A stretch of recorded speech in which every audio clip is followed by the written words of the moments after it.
Hi hello எல்லோரும் எப்படி இருக்கீங்க? God bless you.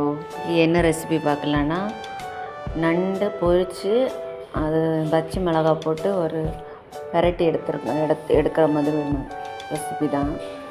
இதில் கொஞ்சம் இஞ்சி பூண்டு பேஸ்ட்டு, மஞ்சள் பொடி, தயிர், உப்பு, மிளகாய் பொடி இது இவ்வளோத்தையும் போட்டு விரசி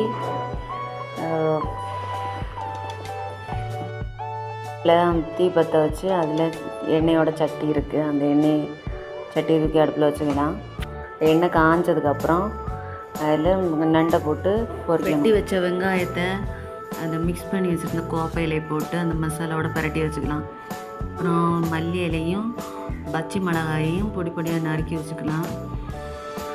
நண்டு எல்லாத்தையும் எடுத்து ஒரு கோப்பையில் எடுத்து மாற்றிட்டு ஒரு சட்டி அடுப்பில் வச்சு சூடானதுக்கப்புறம் அந்த நண்டு பொரிச்சோம்ல அந்த எண்ணெயை கொஞ்சோண்டு ஊற்றி அதில் எண்ணெய் காஞ்சதுக்கப்புறம் கொஞ்சோண்டு ஒரு அரை டீஸ்பூன் சோம்பு, பெருஞ்சீரகம் போட்டு பொரிஞ்சதுக்கப்புறம் கொஞ்சம் கருவேப்பிலை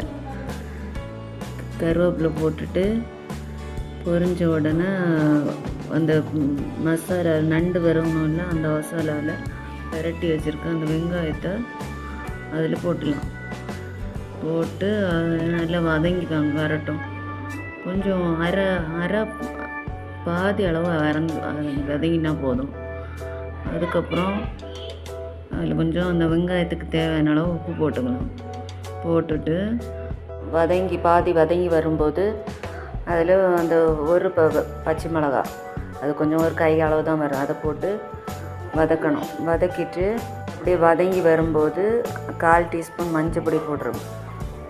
மஞ்சள் பொடி போட்டுட்டு அது கூடவே அரை டீஸ்பூன் கரம் மசாலா, அதாவது சிக்கன் மசாலா போடணும். போட்டுட்டு ஒரு வாட்டி 2-3 நேரம் அப்படி பரட்டிட்டு கிண்டி விட்டுட்டு அதுக்கப்புறம் இந்த பொரிச்சு எடுத்த நண்டை போடணும். பொரிச்ச நண்டை போட்டு கிண்டி விட்டதுக்கப்புறம் அது 2-3 நேரம் கிண்டி விடணும். ஒரு 5 நிமிஷம் அது நிற்கும்போது சூப்பராக இருக்கும். அதில் கடைசியாக மல்லி இலை தூவி இறக்கும். கண்டிப்பாக மஸ்ட்டு ட்ரை பண்ணுங்கள், ரொம்பவே டேஸ்ட்டாக இருக்கும். மீன் குழம்பும் சோறும் இது மட்டுமே வச்சு சோறு சாப்பிடலாம், அவ்வளோ டேஸ்ட்டாக இருக்கும்.